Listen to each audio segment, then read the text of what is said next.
Anyway, but okay. Hare Krishna. Yes. Yes, Yeah, Shobha Lakshmi Mataji. Okay, you want to say something before? just to answer your question, this opening statement that you made, that material desires, you cannot kill them, you cannot fulfill them, but you have to deal with them. And that is by seeing everything in connection with Krishna. Just now you said we get astonished by matter, but not to get distracted, but to see Krishna's glory. So that was one point which was very much I liked. Yes. Thank you. Thank you very much for sharing that. Yes, Shobha Lakshmi Mataji, you want to say something? Maya does not cover the Supreme Lord, but she covers our vision. And her jurisdiction is only in darkness. So Vedvyas was shown Krishna and Maya simultaneously, but we cannot see like that because Maya's jurisdiction is only in darkness. Yes, yes, very true. Very nice that our vision is covered by Maya like a cloud, not the sun. Sun is not covered. Vision is our vision of sun is covered. But Vedvyas was given that realization simultaneously. So if you study Bhagavatam, then you can also see Krishna and Maya simultaneously, like Vedvyas. Because after that vision, he wrote Bhagavatam, isn't it? First canto, he was awarded vision by Narada Muni's grace. So he could see Maya and Krishna and living entities suffering and all that, and he saw the solution and bhakti, etc. So Bhagavatam is going to give us this vision which Vedvyas also saw. We can see Krishna and Maya. In beginning on, like most of the time, we can get astonished by Maya. But as we start seeing Krishna, then the allurements will reduce. And the blur Krishna will be visible, then it will be more blurriness will go, and just as Vedvyas could see Krishna and Maya. And then only Krishna, right? Like Prahlad saw. So that's how, that's the purpose of Bhagavatam. So thank you. Thank you very much. Anything else? Other devotees want to say something? Sachin Prabhu, Suryakant Krishna Prabhu, Jai Prakash Prabhu, Guru Radhika Mataji. Other devotees, please contribute something. Something which is there in your remembrance or in your, some Prabhupada's statement. Yes, Prabhu. Yes, Yeah, Krishna. actually, Maya can bewilder us, the conditioned soul. But if we start seeing the things in the context of Krishna, then the things will be clear and Maya will not bewilder us. Yeah, when we see in context of Krishna, in connection to Krishna, so then Maya will not bewilder us. Yes, so that's the discussion. Yes. Anything else? Anyone else wants to say?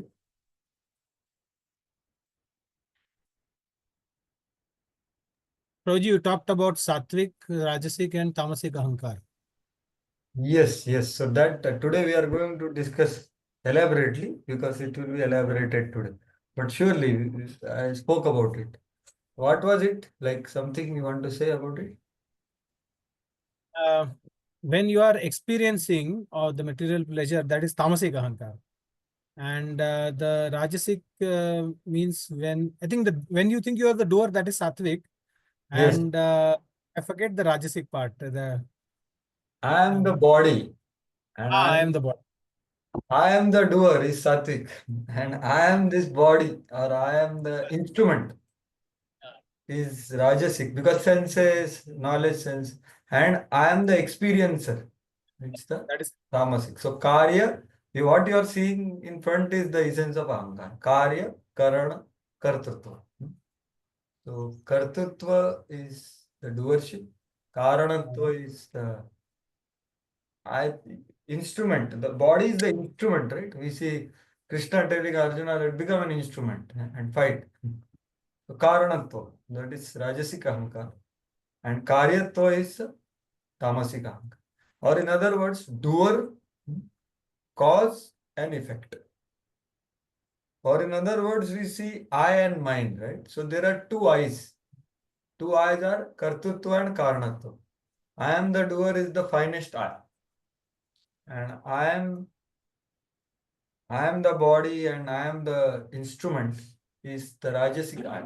And mine, identifying with mine, things connected to the body is the experiencer. So that is effect. Okay, so these three aspects we will see together today as elaborated by Kapil Dev. Right? So yes. Yes, Samantha, you want to say something? Yes, Shobha? that is the purpose of studying the 24 elements, that against that we can understand the characteristic of Atma, and which will be which by which we can cut the Hridaya Granthi, that is the false ego. Yes, yes, very nice. So this is the purpose. The first two verses you are told, Kapil Dev is telling why we are learning this, right? So the second verse is Hridaya Granthi Bhedana. Why we are learning these complicated characteristics of Prakriti? Because it is going to give us, it is going to cut the deep-rooted Granthi. No? That Granthi is called false ego. So second verse is thing, Jnanam Nishreyasarthaya Purushasya Atmadash. You can see matter and spirit, like in table, you make everything separate and you see, okay, this is Atma and everything else is matter. 24 elements are different, I am different. So this kind of analysis is done. And by that you can cut the Hridaya Granthi. That is the purpose of our study. So this is how Krishna or Kapil Dev are so merciful. First they are telling what is in it for you. The same things are there in Bhagavad Gita. You can see a lot of parallels of. So Bhagavad Gita Krishna says first, if you know this, you will become free from bonds, right? So these chapters of Kapil Shiksha are very similar to chapter number 13 and 14 and 15 of Bhagavad Gita. Because the same Lord is speaking here. However, Bhagavad Gita is highly condensed and eloquently spoken, whereas Bhagavatam is elaborated. So you see in purports of Prabhupada, Prabhupada refers to Bhagavad Gita. So that's the purpose of this knowledge, to give up the cut the knot of false ego, Hridaya Granthi, Bhedana. Thank you very much for reminding the goal of our discussion. Right? So let us continue. So yesterday we saw first 9 verses, right? So first 9 verses in essence told us that the first 2 verses told us that why we are studying this. Kapil Dev is saying because it is jinyasaniya. It is not to be practiced. This analysis is jinyasaniya. For developing proper discretion or discrimination or viveka, we are studying this. It is not to be applied. Applied is Shravanam Kirtanam Vishnu Smaranam. And this part of Bhagavatam, that's why we are doing Shravan Kirtan. That's to develop. So that is first 2 verses. And then third verse, the Lord is defined, Purusha. How he is eternal and all these qualities, Swayam Jyoti Pratyak Dhama. How is Sarva Karanatvam? He is the cause of all causes and he is Ananta Shaktitvam. He has unlimited energies. So he is different from Jiva. That is third verse. Then what is the Jiva and how Jiva gets bound? That is from 4th, 5th, 6th, 7th, 8th verse.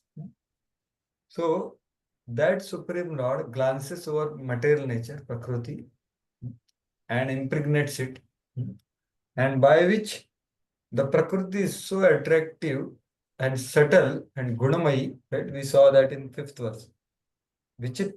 Gunair Vichitra Srijatim Sarupaha Prakritim Praja. Vilokya Momu hai Sadhya.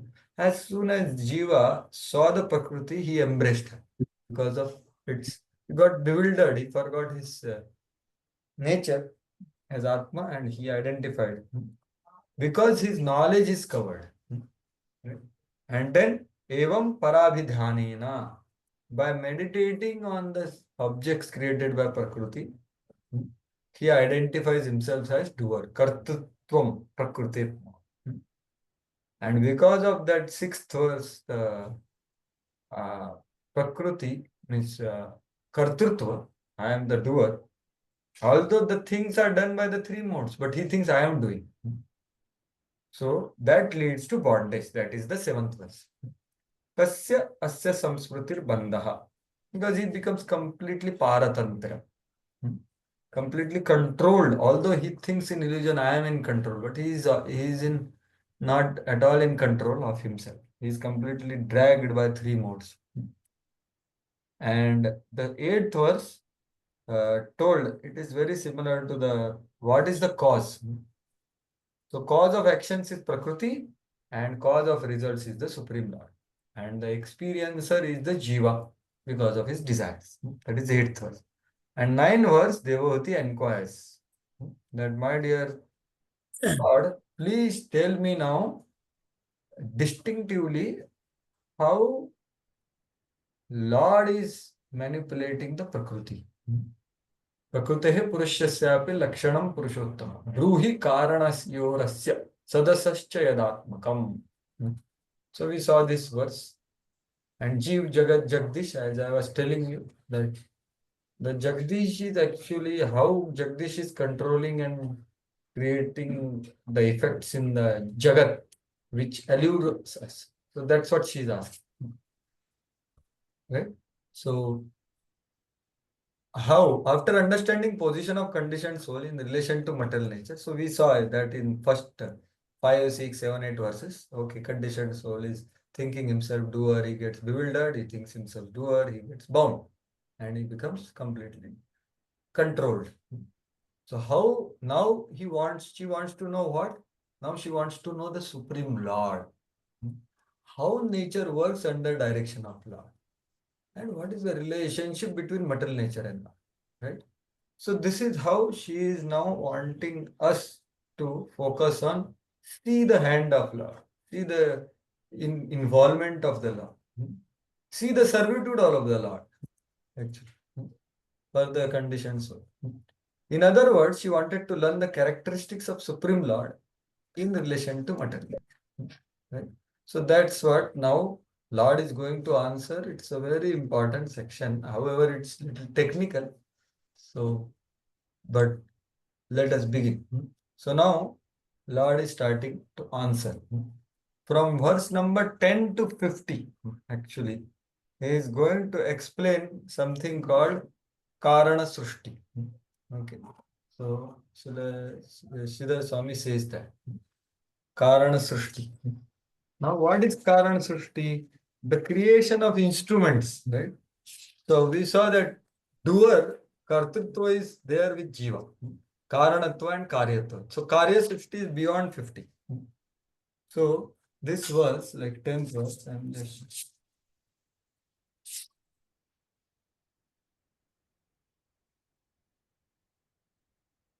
Yeah. So now, for so many verses, all these 24 elements which are called Karana, the instrument, they will be explained. So first it gives the characteristics of Prakriti first. Okay. And what it is called by this thing, by the Vidu, the great soul, how it is addressed, because Prakriti is sad asadatmakam, means what? It has lot of causes and effects, right? So first there is only one thing, then from that come so many things, right? So that's the whole thing. So this whole thing, you can be analogous to the impregnation which is done by husband into wife and the child is produced. So the different states of mother can be analogous with Prakriti. So now that mother is going to be described here. That's why we say mother nature. Right? So see how she produces children in terms of different bodies. Right? So that's what Prakriti is described. And it's 24 elements, right? From 10 to 50. So beginning with Prakriti. Shri Bhagavan Vacha, text 10. Yat Tatri Gunam Avyaktam Nityam Sadasadatmakam Pradhanam Prakritim Prahur avishesham visheshavat. Yes, Sachin, can you read the translation? The Supreme Personality of Godhead said, the unmanifested eternal combination of the three modes is the cause of the manifest state and is called Pradhan. It is called Prakriti when in the manifested stage of existence. So see, what is told here is that state is called Pradhan or Prakriti, right? So there are two states here. Pradhan is unmanifested and Prakriti is manifested. What do you mean by manifest and unmanifest? Like Krishna manifested his form 5,000 years ago. So even Duryodhan was able to see Krishna. And then he withdrew his form. So neither Duryodhan could not see the form. Everyone's eyes in Pratyaksha Praman could see the Supreme. So similarly, this earlier the whole material world is in unmanifested state. That is called Pradhan. No one can see anything. Nothing is there, but the it's just like as I told you. Let us compare this to a lady.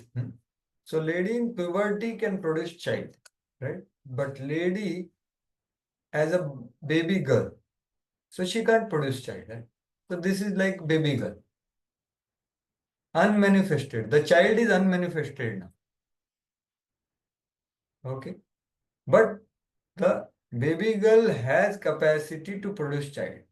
But when she comes to puberty, then the ingredients are ready, and when impregnation happens, then child comes.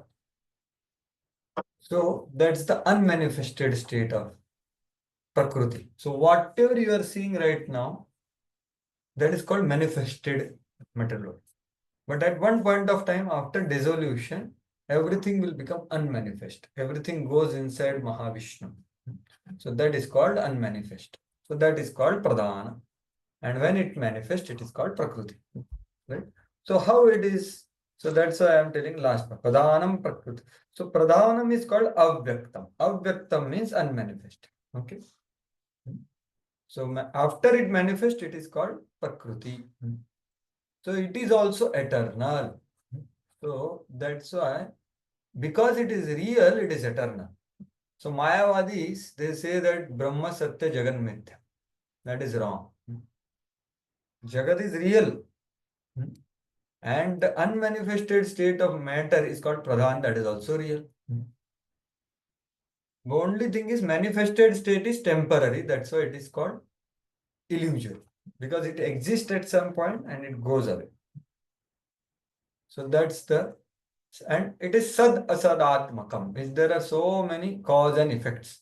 So you will see that how the Prakriti transforms into Mahattattva into Ahankar into mind, then senses and Pancha Mahabhutas and Tanmatras and sound, Shabda, Sparsha, Rasa, Rupa, Gandha. The Gandha or the earth is the final element. The grossest form of matter is earth.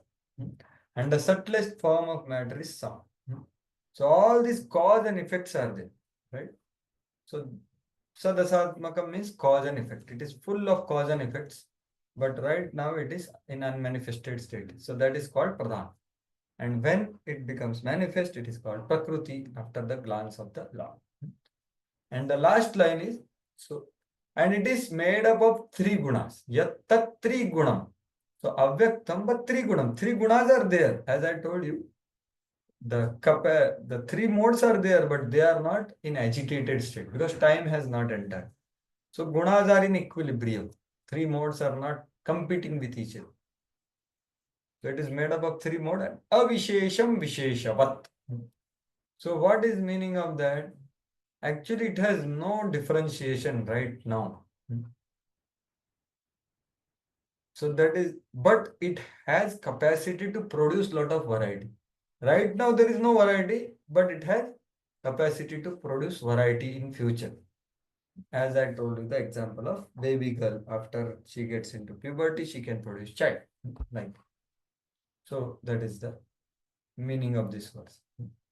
So that's an unmanifested eternal combination of the three modes is the cause of manifest state is called pradhan. So that is what I explained. It is called prakriti when it is in the manifested state of existence. What you can see, perceive, smell, touch, etc. So that's the meaning of this verse. So Prabhupada gives the entire commentary of Sridhar Swami and what I explained. So Prabhupada goes further into, as Sridhar Swami is refuting all other philosophies before this. So material nature is in subtle stage is called pradhan. So Lord analyzes pradhan here. So pradhan is subtle and undifferentiated. So when the total material elements are manifested by interaction of three modes of material nature, the manifestation is called prakriti. Right? So there are some philosophers who say the pradhan is supreme. But they are all refuted here because pradhan is defined clearly.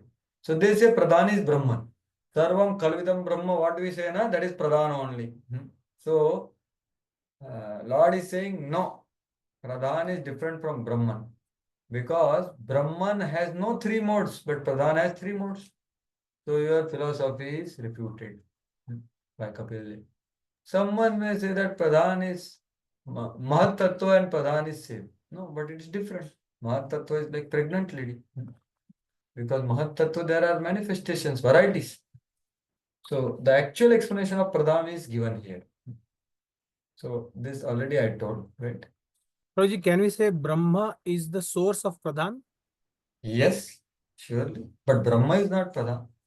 Yeah, source, yes.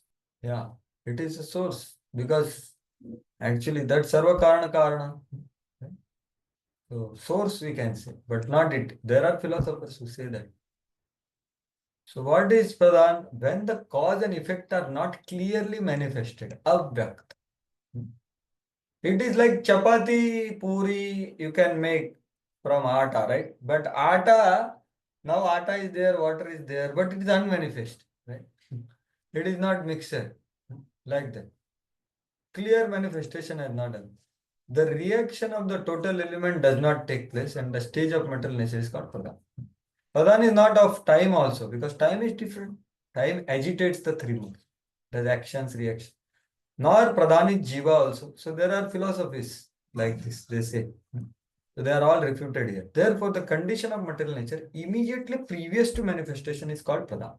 That is beginning from there. So having said that, pradhan has 24 elements. So there are many Sankhya philosophies, like you have seen Prabhupada so many times says, we are not the followers of atheistic Sankhya of Kapila. So that Kapila is different than this Devahuti son Kapila. So these 24 elements, there is 24 Sankhya, 25 Sankhya, 26 Sankhya. So they just say that matter is cause of everything, right? But this is not the case. Here first it is told very clearly. And Pradhan is what? Now Pradhan has 24 elements. They are enumerated in next 11 to 14. Okay, so before telling their characteristics, they are enumerated. That okay, these are the elements, and now after that I am going to tell you the characteristics of each. So how systematic Lord is telling you? It's like you tell all the names of the 24 elements and then describe each one. So now 11 to 14 is Annesham Tattvanam Lakshanam Vaktum Tani Ganayati. Enumerated. So what is that first? Panchabhir Brahma Chaturvis Dashabhis Tatha Etas Chaturvimshatikam Ganam Pradhanikam Viduhu. Yeah, please read the translation. Continue. The aggregate elements, namely the five gross elements, the five subtle elements, the four internal senses, the five senses for gathering knowledge, and the five outward organs of action are known as the pradhan. Yeah. So it is clear now what is the 24 elements? The five gross elements, earth, water, fire, air, ether. Five subtle elements. What is that? Shabda, Sparsha, Rasa, Rupa, Gandha. Then Chaturbhihi, four internal senses. So this is called Antakaran. So which has mind, intelligence, ego and chitta. So it will come in one verse. So there are 4. And Dashabhi are 10 knowledge acquiring senses and 10 action senses. So you see 10 plus 10 plus 4, 20. They are produced from Pradhan. They are there in unmanifested state in Pradhan. Right? As the Viduhu, they know Pradhanik. So they are only, just now it is explained here in word to word. So they are explained by Kapil Dev in the purport. So first, other elements are enumerated in order to speak of characteristics. So characteristics will be spoken 15 verse onwards. So like that. So yeah, please read the translation to continue. In the No, this one. There are 5 gross elements. There are 5 gross elements, namely earth, water, fire, air, ether. There are also 5 subtle elements, smell, taste, color, touch, and sound. Yeah, very nice. Next translation. The Yes. 5 great elements, No, the senses the acquiring. senses for acquiring knowledge and the organs for action number 10, namely the auditory sense, the sense of taste, the tactile sense, the sense of sight, the sense of smell, the active organ for speaking, the active organs for working, and those for traveling, generating, and evacuating. Yeah. So it is clear, right? What are 10 and what are under 10? Yeah. So now what are the 4 internal organs they are told here? So yes. So we'll read the verse. Manobuddhirahankaras chittam it antaratmakam chaturdha lakshane bhedo vrittya lakshana rupaya. Yeah, please read the terms. The internal subtle senses are experienced as having 4 aspects in the shape of mind, intelligence, ego, and contaminated consciousness. Distinctions between them can be made only by different functions since they represent different characteristics. Yeah. So we say no antakaran shuddhi karna hai. Cheto darpana marjanam. What is that antakaran? Antakaran has 4 aspects. Antaratmakam. What is those 4 aspects? Man, buddhi, ahankar and chitta. Chitta is called contaminated consciousness. Right? So these 4 put together is called our antakaran. The whole purpose of our sadhana is to purify this. So what is it? Actually, it is one only. But Vritya Lakshana Rupaya Chaturdha Lakshate Bhedu. Actually, Antaratmakam is one only, but because of the characteristics and functions are little different, at times it is called in a different way with a particular function. Right? So it is only one thing only. But the function, when it comes to Sankalpa Vikalpa function of Antakaran, it is addressed as mind. When there is discrimination, when there is doubt, when there is confidence, so that time it is called intelligence. And when the function is just awareness, that is called chitta. And ahankar is when you identify with something. So these are the different functions of same antakaran. So when identification is the issue, when you appropriate something that is mine, so that is called as ahankar. So it is just distinction between them can be made only by different functions, because otherwise it's one. Since they different characteristics. So there are different functions because of there are different characteristics of same antakaran. That's why it is addressed as mind, intelligence, false ego, and chitta. Right? So that is Can you explain how it is the mind? Same antakaran, when you said it is identifying, that is ego. yes. So how is it mind? Like when it is thinking, it is mind? Like, I don't know. Yeah. Like mind is browse of thoughts and desires and experiences. Yes. So thinking, feeling, and willing, right? What we see. So it is going to come, Pro. Kapil Dev is going to do threadbare analysis of the what is mind, what we should worship to purify the mind. So there are very precise definitions of all characteristics of each. So we will come to that. Okay. Thank you. So just car park your question, and then if required, we'll discuss that time. Okay. Because now he's just putting the elements. Now he's going to define it as we go ahead. So let us go ahead. So four internal senses, subtle senses described herein are defined by different characteristics. So now the 25th element is told as time. In next 15, 16, 17. 3 verses are going to speak about another element. See, Lord glanced, right, at Pradhan. So Pradhan is the matter, conglomerated, unagitated, equilibrium state of matter. And the time factor is the glance of the Lord. And the jiva and the swabhava and karma. So that time factor is being defined now as a 25th element.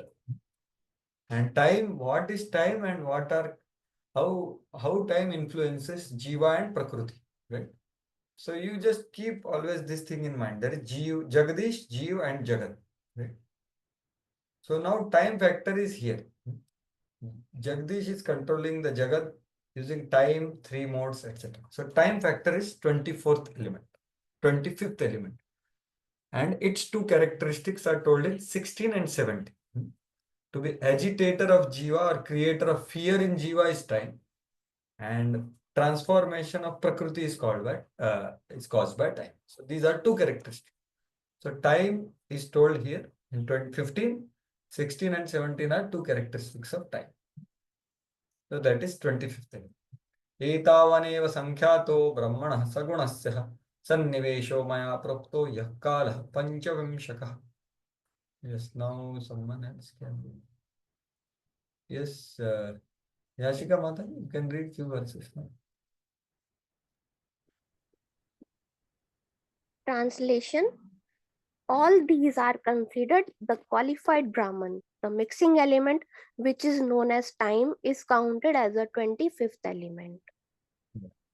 Okay. So that is what is told here. So Prabhupada takes this word, Saguna, Brahmana Sagunasya. So Sagun Brahman. So there is Sagun Brahman and Nirgun Brahman, right? So this is all the Mayavadi's terminologies. So they are explained by Prabhupada very clearly. What is Sagun Brahman? What is Nirgun Brahman? So Sagun Brahman is when this, what is going to be described. So when Brahman is mixed with 3 qualities of goodness, passion, ignorance, there results the material expansion, which is sometimes called Sagun Brahman, and which consists of 25 elements. Okay. So Sagun Brahman is this material world. And as earlier what we were discussing, Nirgun Brahma is, he has not 3 modes. So there is no metal contamination, right? So that's how he is saying. When Nirgun Brahman is found, simply unalloyed goodness prevails. So Shuddha Sat. Sagun Brahman is described by Sankhya system of philosophy as consisting of 25 elements, including the time factor. Right? So now first function of time, agitator of jiva, causing fear, which is all pervading, all devouring emotion in the material world. Prabhavam paurusham prahu kalameki yato bhayam ahankara vimudhasya kartuh prakrutiniyushah. Yes, Mata, continue. Translation. The influence of the Supreme Personality of Godhead is felt in the time factor, which causes fear of death due to the false ego of the deluded soul which has contacted material nature. So amazing characteristic of time. It is that which creates fear in a deluded soul, vimudhasya. Deluded by what? False ego. He only becomes fearful. Like Ambrish Maharaj was least fearful. Or Prahlad Maharaj, we can see. There is no question of fear. Whereas Durvas Muni was fearful.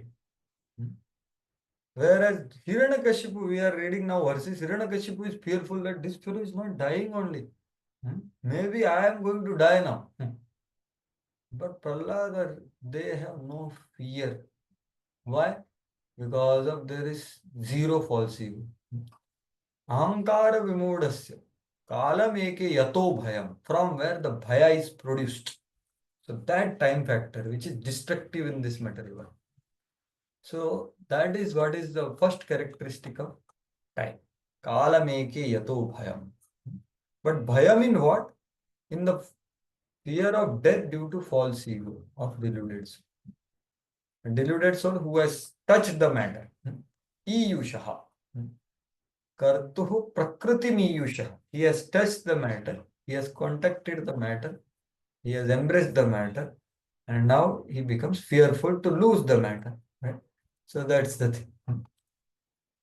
So the first description of time is given. So Prabhupada elaborates that, defines fear in 11th canto. Bhayam dvitiya abhiniveshatasya. So matter is a secondary manifestation of spirit. For matter is produced from spirit. So dvitiya abhinivesh is what we discussed the other day. Evam parabhidhyane. So absorption in Prakriti, thinking that this part of Prakriti is mine and that part of Prakriti is my sense organs. And I rub it and enjoy. So Abhinivesh is absorption. Absorption in second is fear. Because it causes fear. So that's the whole thing Prabhupada explains. So fear of death is due to false ego. One who is absorbed in the second element or second exhibition of spirit. So Hiranyakashipu was absorbed in second. Everyone, like Prachini Barishit, he was completely absorbed in second. He wanted to go to Swarga, doing so many things. So that is the fear of death is action of Kala or the time factor, which represents the influence of Supreme Personality of Godhead. In other words, time is destructive. So it is impersonal representation of Lord. The Lord speaks to every conditioned soul as time. Everyone he speaks. Like Prabhupada says that those who don't believe on Lord, they have to believe at the time of death, right? Because they will be dying. Lord comes as death for them, even though don't believe. The Lord speaks to them that through death, through time. We should therefore accept the time factor as the Supreme Personality of Godhead standing before us. So there are so many nice verses in Bhagavatam which speak about it. Muchkunda speaks about this. My dear Lord, you are like Kala Sarpa, You are licking your fangs, seeing the mouse trying to enjoy something, and you are just about to catch it. So that is the time factor. Time factor is also as Kala Sarpa. So that's what Prabhupada explains. So actually this fear factor is the biggest cause of everything in this world, including all the varieties of distractions. Fear. One doesn't die if one doesn't do some activity. Like for example, in a very gross way, many of us, I think, I also think, if I don't take prasad, I will die. Actually, that is not the case. So the more we identify, more the fear comes. So second function of time is what? It agitates the Prakriti. Prakriteः गुणसाम्यस्य निर्विशेषस्य मानवी चेष्टायतः स भगवान् काल इत्युपलक्षितः. Yes, Mother, continue. A translation. My dear mother, O daughter of Swayambhav Manu, the time factor, as I have explained, is the Supreme Personality of Godhead, from whom the creation begins as a result of the agitation of the neutral, unmanifested nature. Yeah.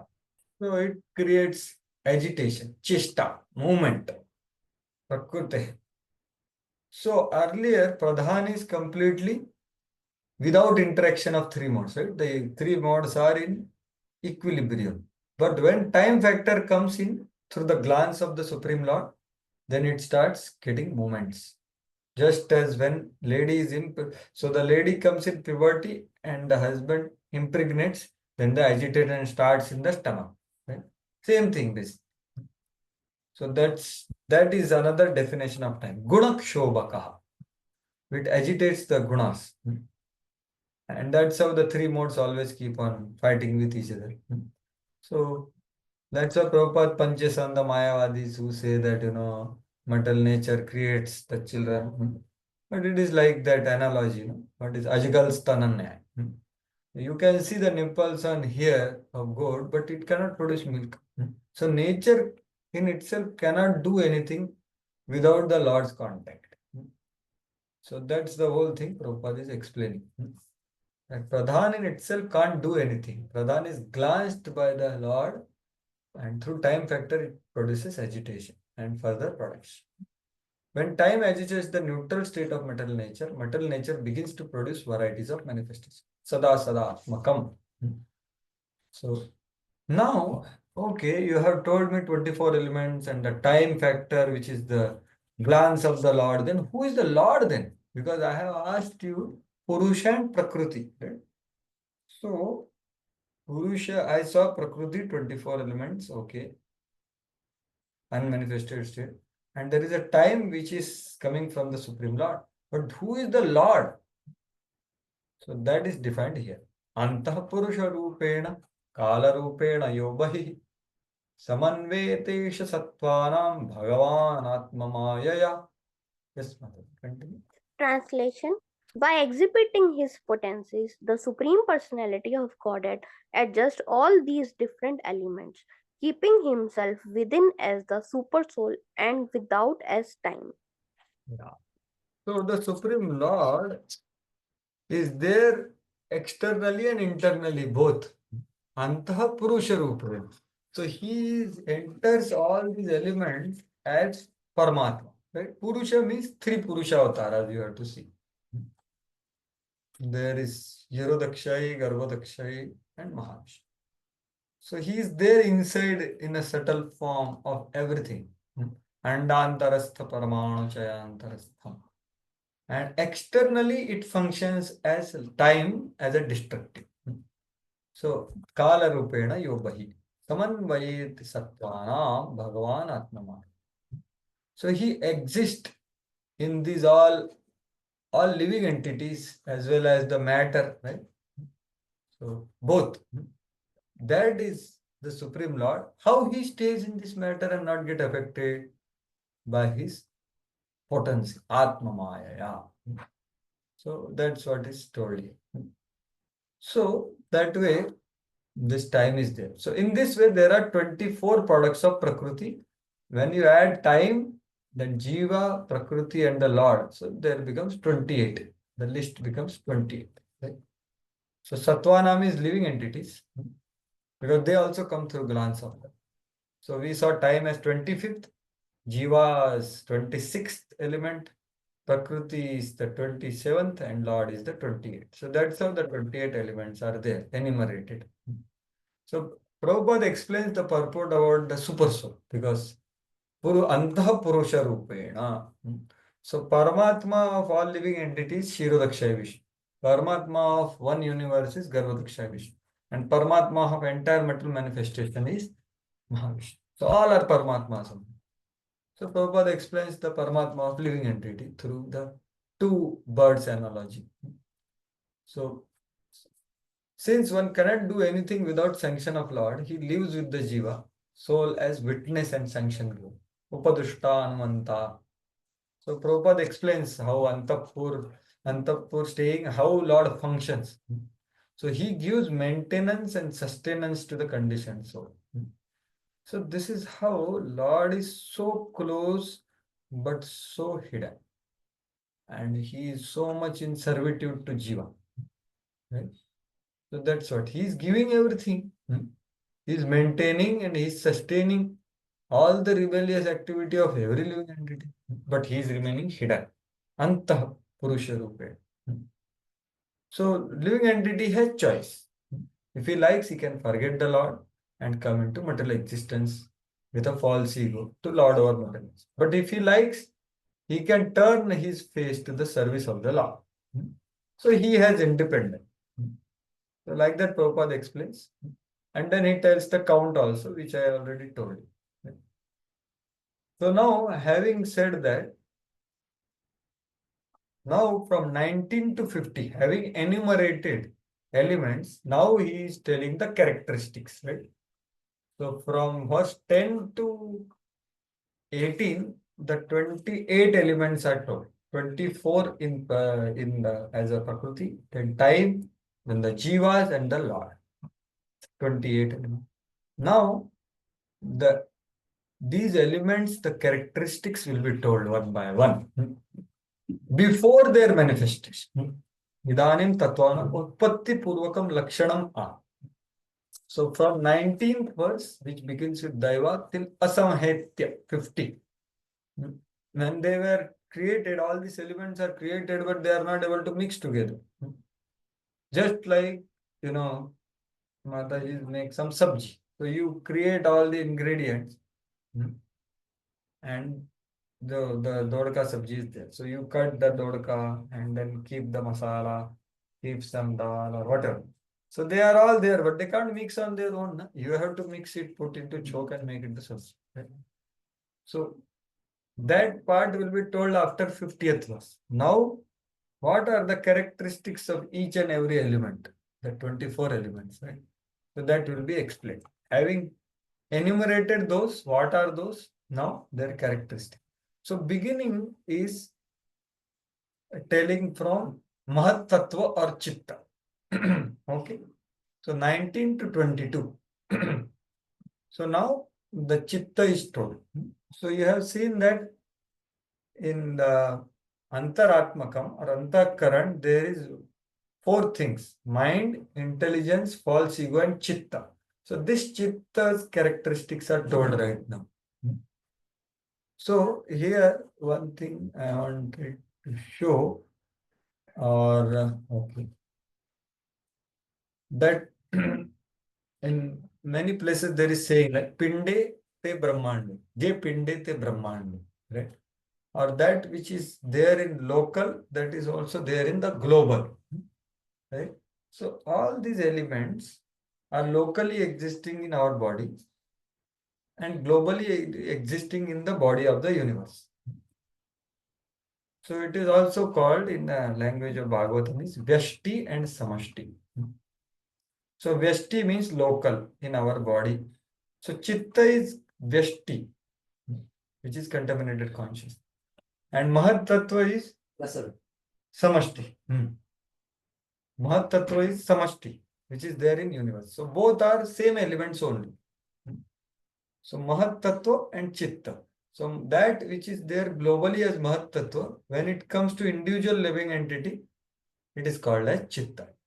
So that characteristics are told now from 19 to 22. Okay.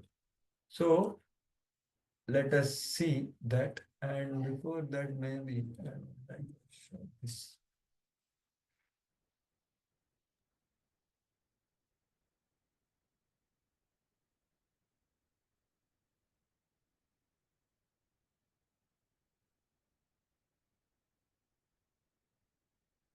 The procedure of creation. Actually, this shown here.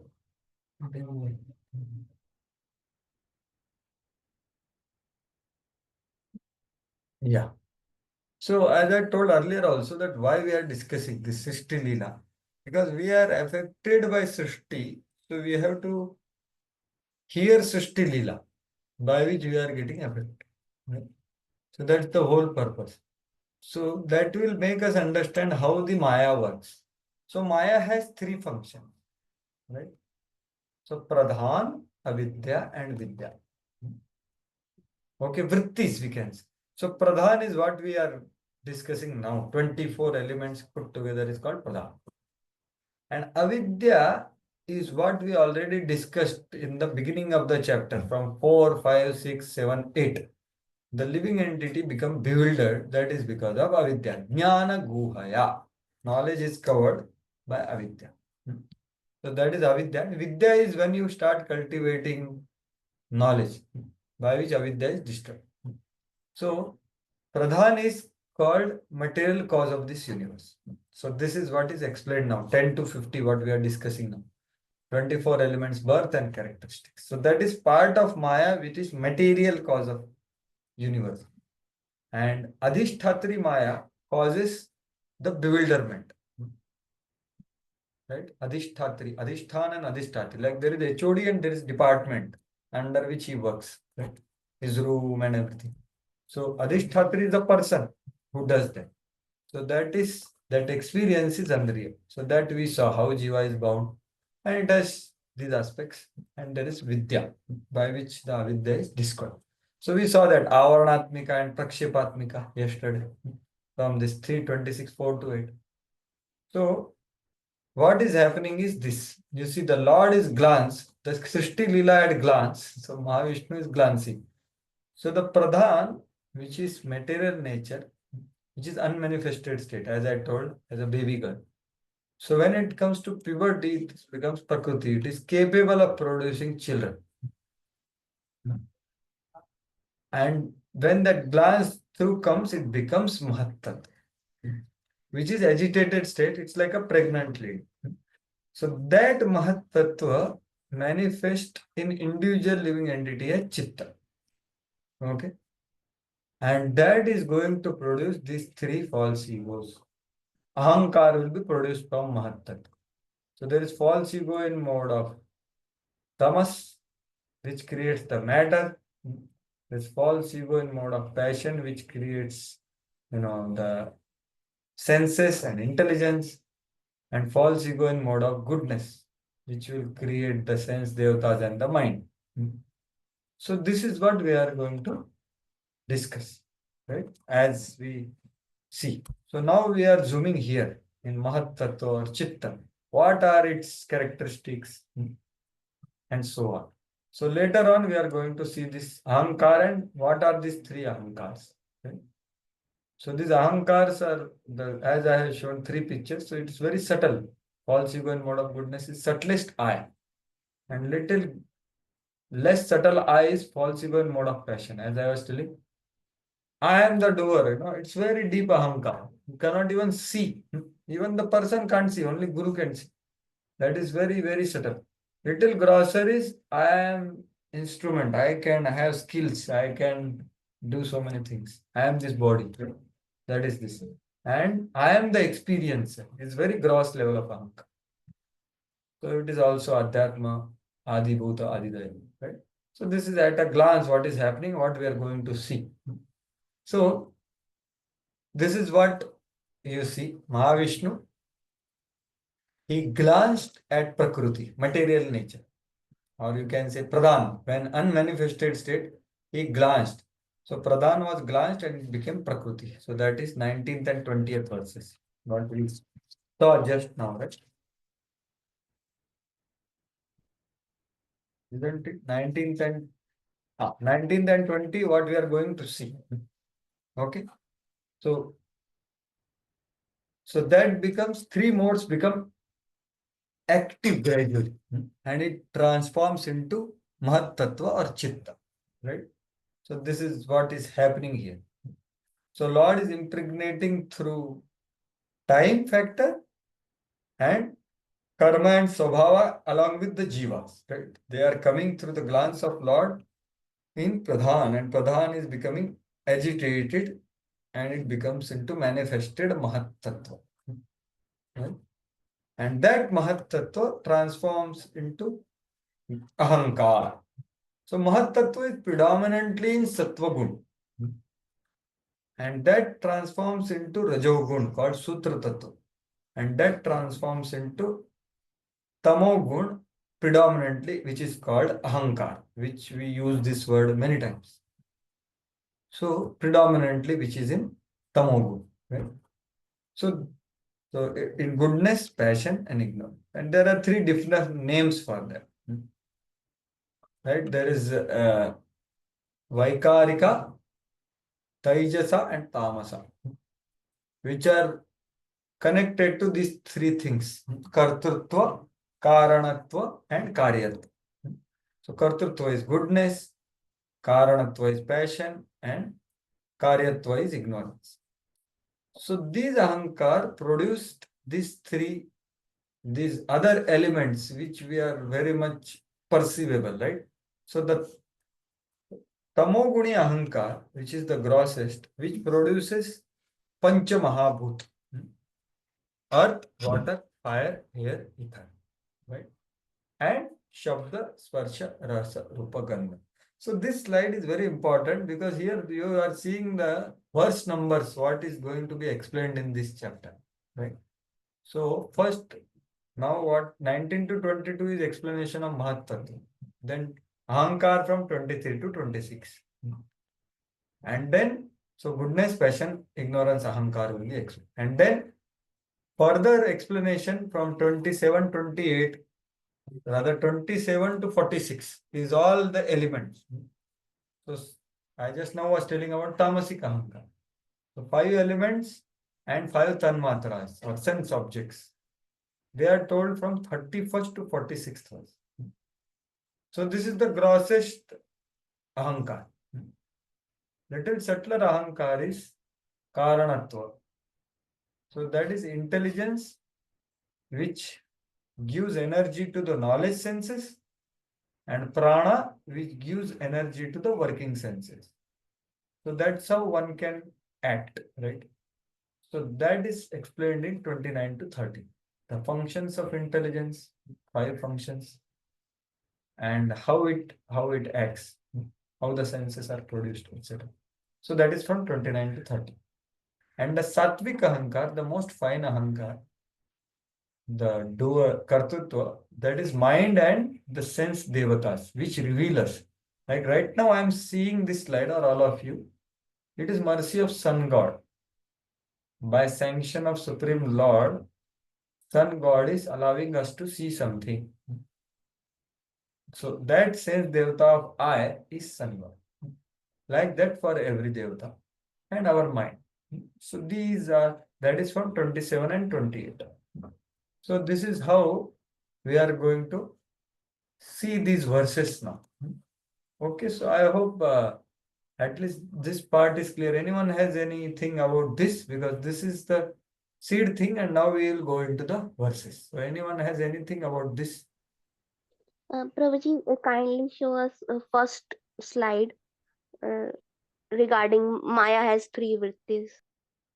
I hope that, okay, what is from that? You want to, yeah, what do you want to know in that? This is what I'm sure. प्रभु जी ये वही है ना जो आपने पहले भी बताया था, मतलब फर्स्ट कैंटो में भी आपने जब आप आए Yes, थे। Mataji, same वही thing. है ना। Same thing it is. But in different context now. That time it was in Vedvyas vision, I had told. The same thing is elaborated by Kapil Dev now with full analysis. Vedvyas vision was just 4 verses. Everything was in seed, right? The entire Bhagavatam was there in that vision. But now it is elaborately. So very correct, Mataji, very rightly connected. Okay. Yes. Yes. At what time the time factor comes, if you go to that slide, when we are looking at Pradhan and then Mahat Tattva, Glance, and then glance contains the time factor. oh, Glance of the Lord Mahavishnu to Prakriti. That glance, through glance only, in glance there are 4 things as it written here. Time, all the jivas, and jivas along with their swabhava and karma. So they were annihilated in previous annihilation, but they still want to enjoy. So their karma, swabhava and karma is there with their baggage. So that Lord has reserved. So that also comes through the glance. Okay. and the next stage is if you just go, that is a Pradhan, right? Yes. So he is glancing on this. At material nature Pradhan. Okay. Yeah. Which So was time comes before. yes. Time comes before even the material nature of Pradhan. Yeah, it is not before. Pradhan is also eternally existing, Prabhu. That's how it defined. Na Pradhan is eternally existing. But Ah. these Mahat Tattva onwards are temporary. Ah. Pradhan is eternal. Okay, just the mixing takes place Yes. with the Lord's glance. Yes, the mixing and the agitation and all. Agitation. Yes. Very true. And the modes get manifested at the after the Mahatattva stage. Huh? Actually, it's like, as I told you, the time is the one which agitates the modes. Modes are there in Pradhan, but they are in equilibrium. Like a lady The in time. puberty can produce child. But the Okay, okay. agitation begins when she's impregnated. Then there is so many things starts happening in the stomach, right? Ah. So So, but then we see the modes coming in the next this thing. If you click again, the three modes, Sattva, Rajas, Tamas, yes, they come in the next. yes, yes. Okay, well, that's Ahankar in the three modes. Okay, okay. Yeah.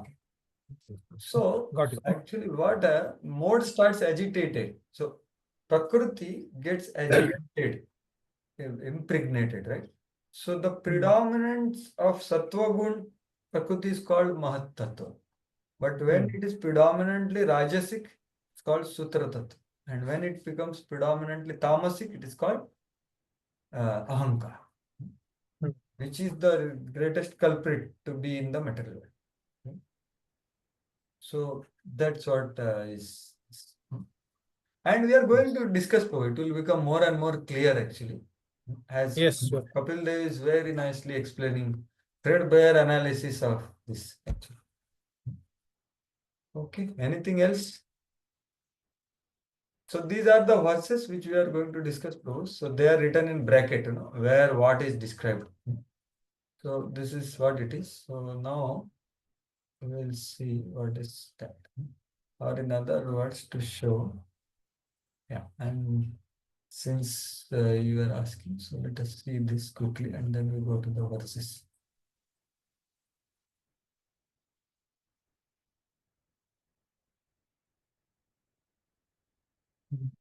Very wonderfully made by Bhakti Vigyan Maharaj. So you are able to see this. Yeah, so actually this glance is also Shambhu. Actually Shiva context matter, right? So that is Lord. So this is the verse which we saw. We began with this verse, right? Avyakta Pradhan Prakriti. So see, unmanifested state of Pradhan, Avyakta, because of the glance of the Lord becomes Vyakta, Prakriti, right? And that is Kal Purush, eternal time. And there is time defined. So Prakriti transforms into Mahat Tattva, rather when it is predominantly Sattvic, right? So Mahat Tattva, now which we are going to see are these verses, 21, 22. So it has Sattvagunam, Satchatvam, Shantam, Bhagavat Padam.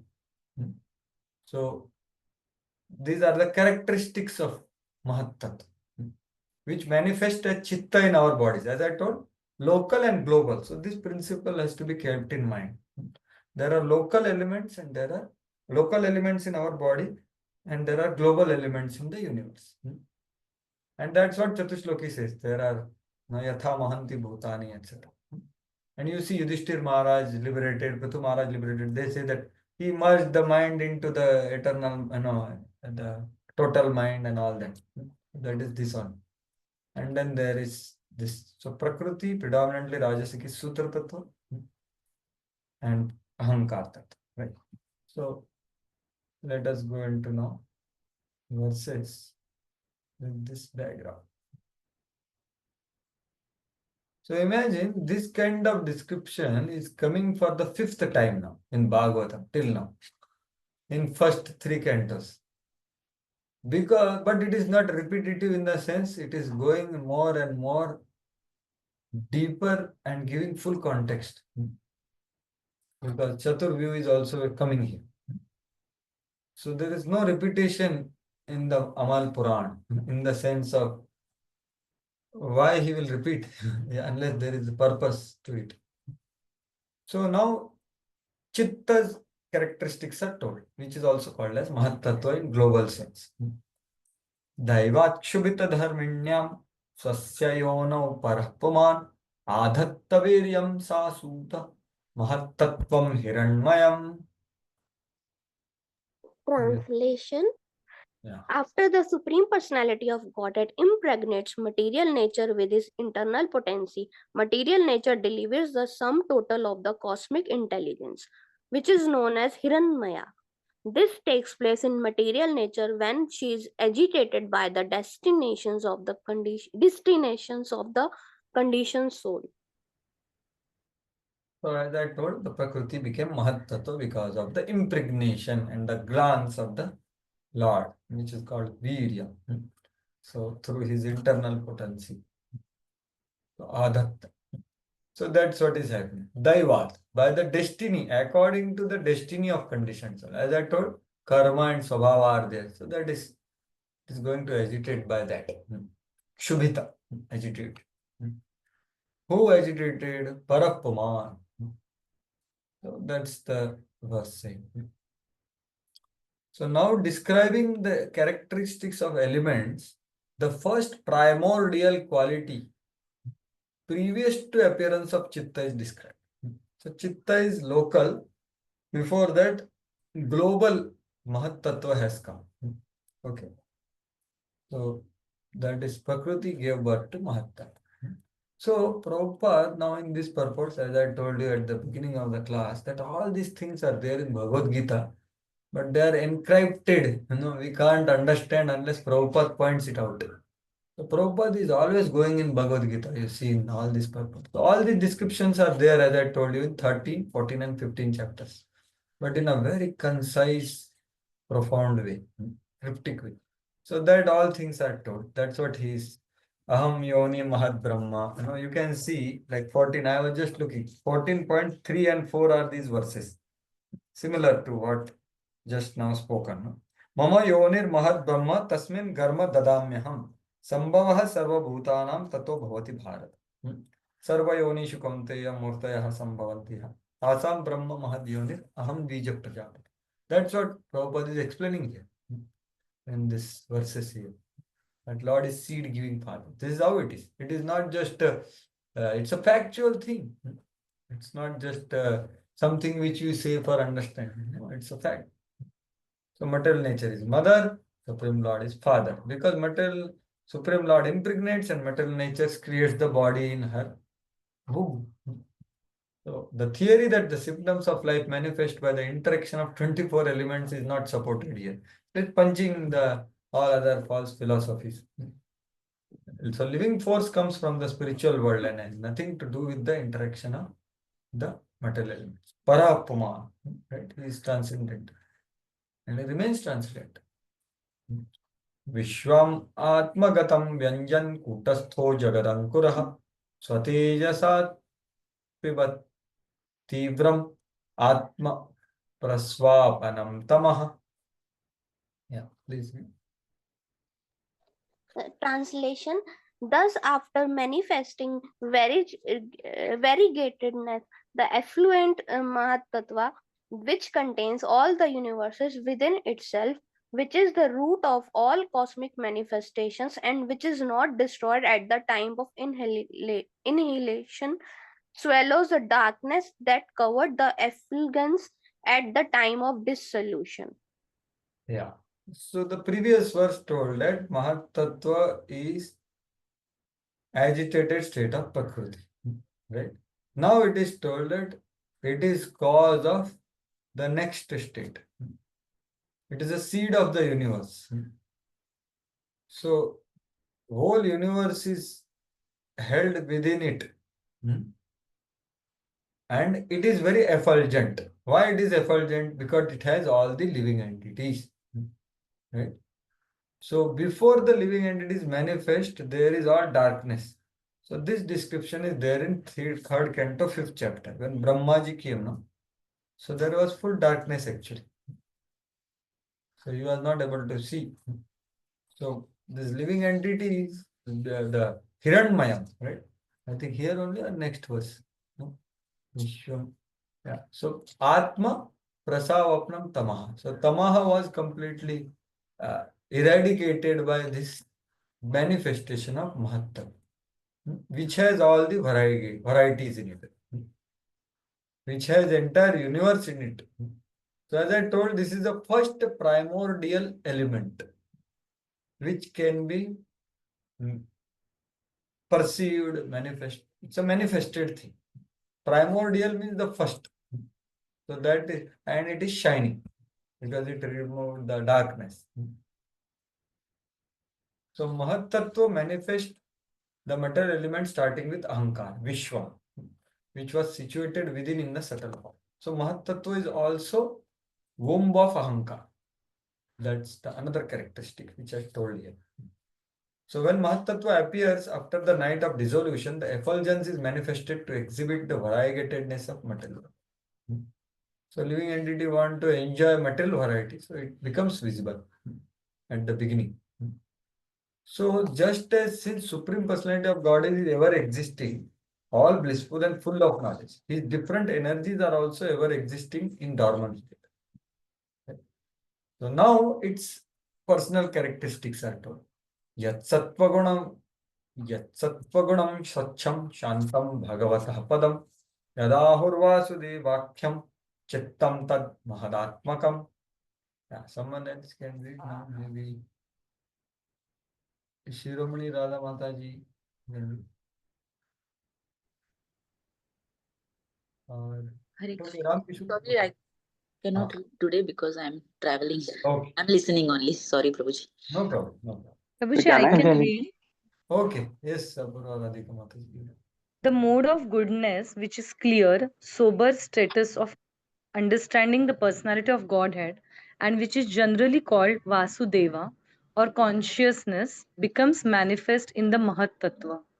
Yeah.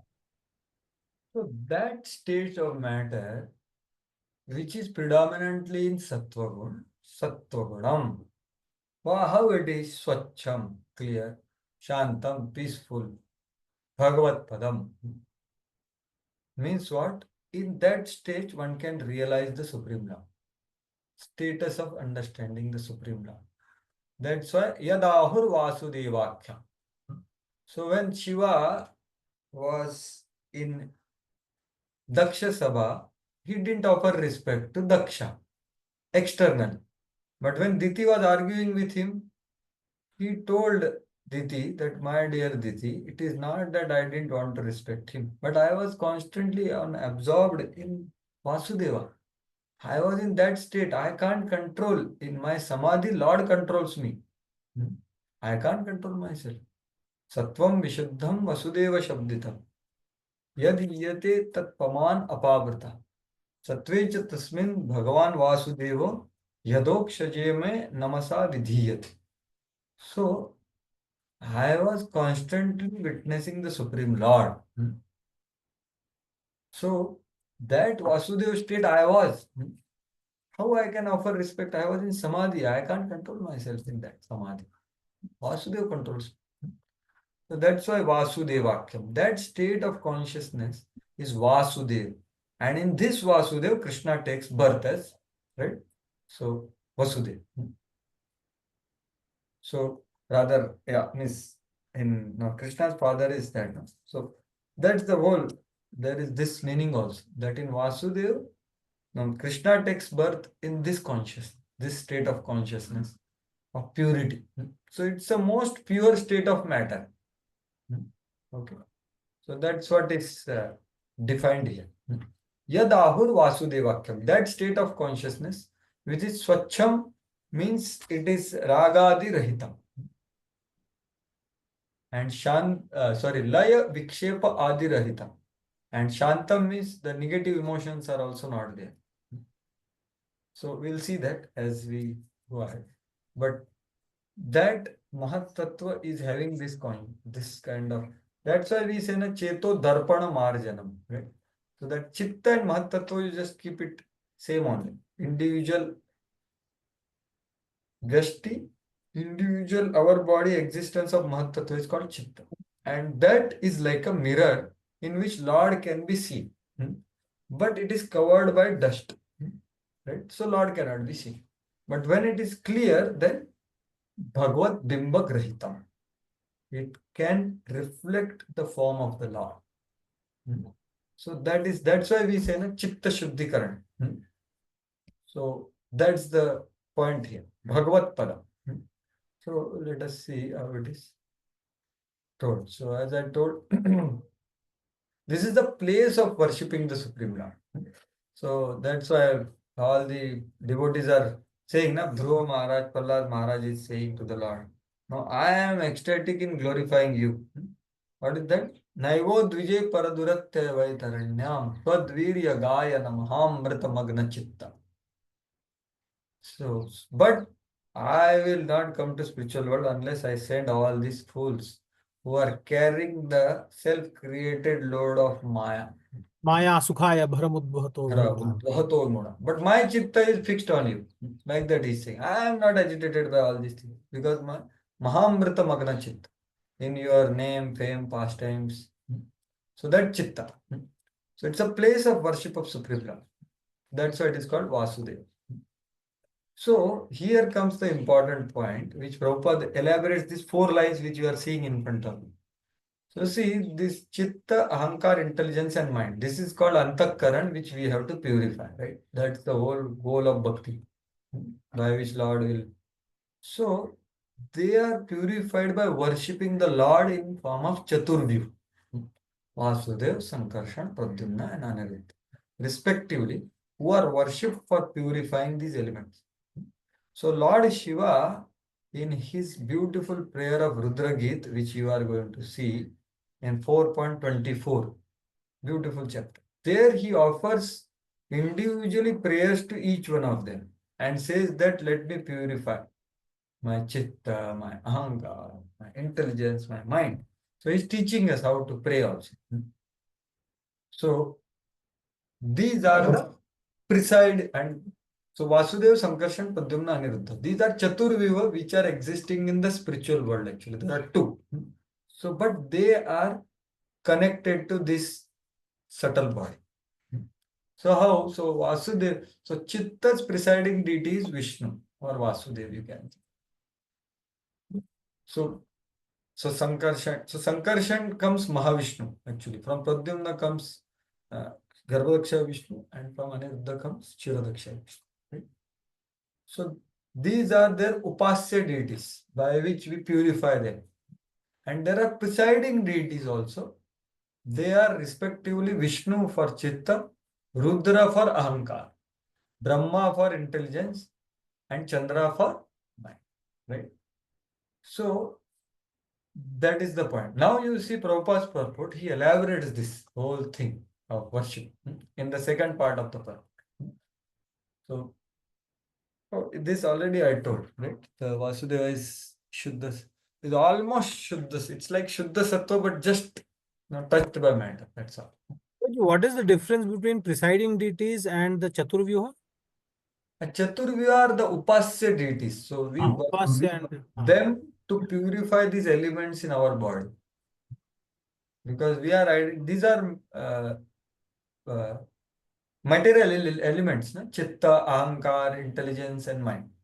So presiding deities are taking care of that. Like, sense devatas we say, something like that. But actually, if we want to purify them, then we have to worship Vasudeva, Sankarshan, Pradyumna and Aniruddha. Like that. So upasya deities and like that. Yes. So Prabhupada also will write that. So Vedic literature, the Chaturvyuha is there. Here in the reappearance of Mahat Tattva, the 4 expansion of Godhead occur. He who is seated within Super Soul expands first as Vasudeva. So this already I told. The clear state of understanding helps one to know the Supreme Personality of Godhead. So this is the state which we want to reach. That's why we say, Prabhupada quoting Bhagavad Gita, see, Bahunam Janmanam Ante Jnanavan Mam Prapadva Vasudeva Sarvamiti. So that Vasudeva. So that point one comes to Mad Bhakti Lavate Parana. So Chaturvya manifestation and worship and their deities. So Prabhupada elaborates the point which I just said. In order to be situated in clear consciousness, Swachham and all, one must worship Vasudeva. Vasudeva is Krishna only. So Prabhupada is indicating Ashya Tattva. To have clear consciousness or Krishna consciousness, one has to worship Vasudeva. But such soul is rare, right? So Bhavanam Janmanam. In order to get release of false ego, one has to worship Sankarsha. But you see, Lord Shiva also, but Lord Shiva's worshipable deity is who? Sankarshan only. Right? So Lord Shiva is always absorbed in meditation upon Sankarshan. So this you will see in this chapter. If one wants to get rid of mental disturbances, worship Aniruddha or moon planet. And fix one intelligence, one has to worship Pradyumna, and who is reached through worship of Brahma. So like that, there is connection here. So further characteristics are told in the next verse. This is the last verse about the Chitta or Mahattat, locally and globally, respectively. Swachhatvam avikaritvam shantatvam iti chetasah vrittivir proktam yadhapam pakvati para. Yes, Maharaj, continue. After the manifestation of the Mahat Tattva, these features appear simultaneously. As water in its natural state, before coming in contact with earth, is clear, sweet, and unruffled, so the characteristic traits of pure consciousness are complete serenity, clarity, and freedom from distraction. Yeah. So the example of Srila Prabhupada, which always used to give that, the rain water is very clear, pristine, but when it touches the mud, it becomes contaminated. So that's what is coming from here. So just as water has these characteristics of clarity and sweet taste and no moments, similarly the chitta also in its pure state, it has these three qualities. Swachhatvam, avikaritvam, shantatva. So what are these three qualities? So Swachhatvam is Bhagavad Bimba Grahita. So it can reflect some form of the Lord. So it's the highest level of purity. Little lower than that is Avikaritvam. So there is no transformation. Means what? Laya Vikshepa Adi Rahita. Means there is no sleep or there is no distraction. So this is Rajogun and Tamogun effect is not there, means avikar, right? Nirvikar Haridas Gambhir Ashay. So when the prostitute was showing Haridas all the different parts of her body, but it was like crying in wilderness for her, because Haridas was Nirvikar. He didn't have any vikar actually. No, my Guru Maharaj, while narrating this pastime, was telling that imagine what will be the form of external energy. But he said, don't imagine, because it's very, very fall down. Haridas Thakur will get vikar, not vikar. He will not get vikar. But that's the avikarita, laya vikshepa rahita. And shantatvam means further lower level of purity, that is raga adi rahita, means negative emotions are not there. So shantatvam, first get rid of negative emotions, then get rid of this influence of passion and ignorance, laya and vikshepa, and then Bhagavad Bimba Grahita, Shuddha Tattva. Right? So these are the iti chetasa, vrittivihi. They are the characteristics of chitta in its purity. So Prabhupada also says the pure state of consciousness is Krishna consciousness as exists in beginning. So that's what this water and all that, as I was telling. So in pure consciousness, one can perceive slight reflection of the personality of God. Bhagavad Bimba Grahit.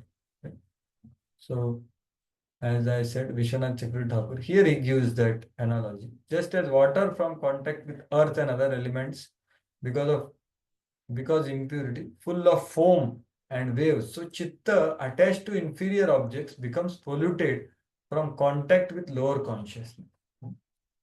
So that chitta becomes polluted. More we touch and absorb in the lower consciousness of Prakriti, then it becomes more and more contaminated. Just as water becomes contaminated. So that's what is compare. Water and chitta are compared. And this already I saw. So pure chitta sentence you can say. So there is very beautiful verse where these all things are told. Nayasya chittam bahirartha vibhramam tamo guhayam avishuddham avishat. That is the verse. That verse says that chitta which is not at all bahirartha vibhrama, which is not distracted by the externals of this world. And that symptom is what?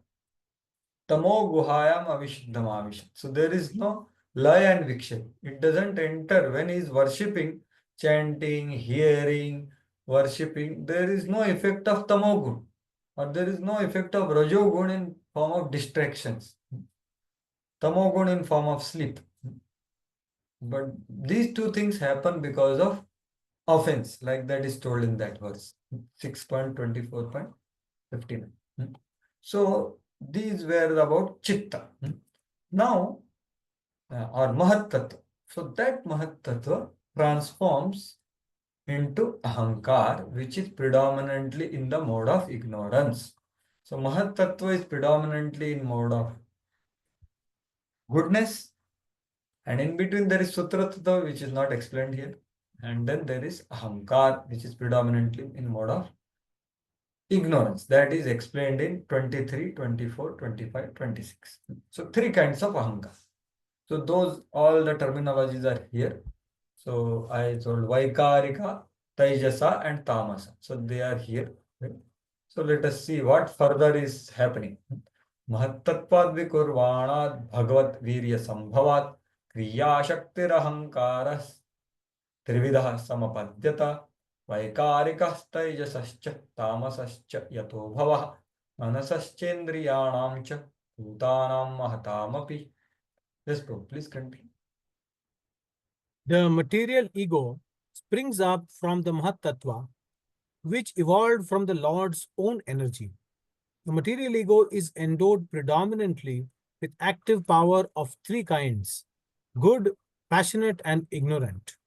It is from these three types of material ego that the mind, the sense of perception, the organs of action, and the gross elements evolve. So this all I told you in the figure, right? So the mind is in Sattva Guna, that is called Vaikarika. So you see here, all the names are there. You see, Vaikarika, Taijasascha, Tamasascha. Traya. Three types. Trividaha Ahankar. So Vaikarika produces Manah, Taijasa produces Indriyanam, and Tamasa produces Mahatam Bhutanam. So that's what is told in this verse. And how it happens? By transformation of Mahat Tattva. Vikurvanad means transformation. How it transforms? Bhagavad Virya Sambhavat, by the energy of the Lord. Okay, so that's the whole thing. So, and then what Shaktis it has? Kriya Shakti. So, Kriya Shakti represents other Shaktis also. So, Kriya Shakti, there is Jnana Shakti and there is Dravya Shakti. So, for everything to happen, these three things are required. Any person in mode of Rajogun, Tamogun, Sattvagun, Dravya Shakti, Jnana Shakti and Kriya Shakti. So, Ahankara possesses these three Shaktis. So, Prabhupada says why it happens. So, because of misuse of marginal independence, that is called Ahankara. So that's it. Originally, pure Krishna consciousness exists. That is Mahat Tattva. But because of misuse of marginal independence, there is a chance of forgetting Krishna. This is exhibited in actual life. There are many instances which someone is acting in Krishna consciousness suddenly changes. So Prabhupada is giving a practical example. That even after coming to Krishna consciousness, some chadan. So in Upanishads, it is stated therefore that the path of spiritual realization, just like a sharp edge of a razor. So the example is very appropriate. So when one is shaving, he has to be very careful. Little bit here and there, blood. Right? So Shurasya dhara nishita durataya. Durgam patastat kavayo vadanti. So the path of spiritual realization is very, very risky, like a sharp razor. So that risk is because of false ego. False ego by that punarmushtika bhava. Right? That's why Prabhupada is saying here that we have seen after coming to Krishna consciousness, a person can change, goes back again because of this. So it's very careful. So suddenly Prabhupada is saying this main analogy, bringing things to a very practical practice, that how careful we have to be careful about this element of the whole creation. That is false ego. This is the only culprit and the greatest culprit. Because this spirit of false lordship is only false ego. So it can come in any form. In spite of dress or any level of consciousness, any level of post position, but false ego can come in any level. So it can cause havoc and bloodshed. So not only one must come to the stage of Krishna consciousness, but one must also be very careful. Any inattentiveness or carelessness may cause fall down. And this fall down is due to false ego. So from status of pure consciousness, false ego is born because of misuse of independence. So that's how Prabhupada very wonderfully explaining that the basic principle of material activities is this false ego. So that's why we have to be careful. So careful in what sense? We have to understand how this false ego acts in our life, right? So we'll see that in a slide because the mentalities of false ego are very clear. You can see. So show that. And then we come to this.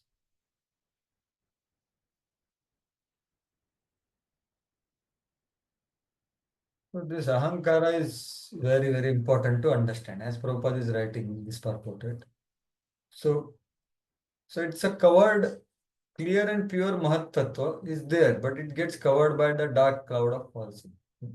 So what is that cloud? Material desire, material ambitions, material emotions coming from deep samskaras. The previous impressions are still there, right? They may not be in actions, but in thought levels, word levels, it can be there.